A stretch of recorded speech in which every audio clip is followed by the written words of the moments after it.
European manufacturing expanded at a more modest pace in August. It indicates the recovery has slowed, but it does remain on track for some growth. We partner now with the FT to bring you Lex on Bloomberg, so you can get a sneak peek at the Financial Times flagship column a day early. Edward Hadas joins us now from London with some reaction to this latest manufacturing data.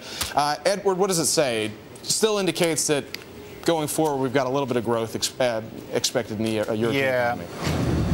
You know, last year about this time, people were still thinking 2010 was going to be a flat or even a down year for European GDP.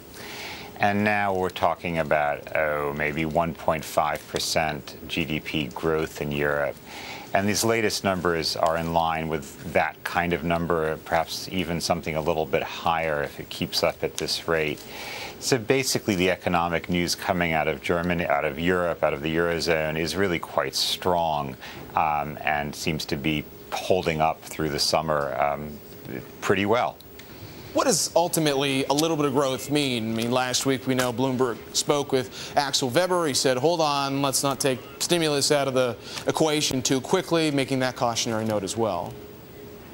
Yeah, you know, it's better to have growth than no growth, but it would be better if you had growth with the financial system in sort of good shape. Remember, we've still got very high deficits. Those are coming down in Europe faster than the U.S., but that contraction could hit into growth rates.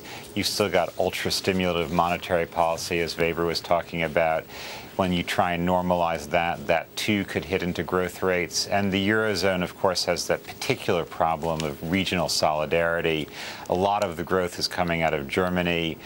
There's still, basically all the GDP numbers were positive surprises except for Greece. There's still problems in the periphery in Europe. So you're still talking about a region with a lot of challenges for growth. Yeah. All that being said, you know, if you look at the Europe, and remember it's got much slower population growth than the U.S., GDP per capita, the recovery there is about the same. It's a little faster. I mean, the record in Europe isn't that bad, but it's still a stressed situation, shall we say. Edward, we're just showing the euro right now, and obviously we're showing the reaction in the markets today in Europe. They are positive. Is there still this general feeling around the world right now that Europe versus U.S. for investors, that Europe might be, in fact, a little safer than the United States? Yeah, you know, a couple of months ago it was the complete reverse, and then the U.S. data started to come in weaker. But really, if you look at it from a fundamental point of view, the U.S. is where all this started. It had the big correction in housing. We're still not really over that. The European economy's problems basically had to do with the decline in world trade. As that rises, Europe should be a little safer than the U.S. All right, Edward, thanks for your time. That's Edward Hadas with the Financial Times.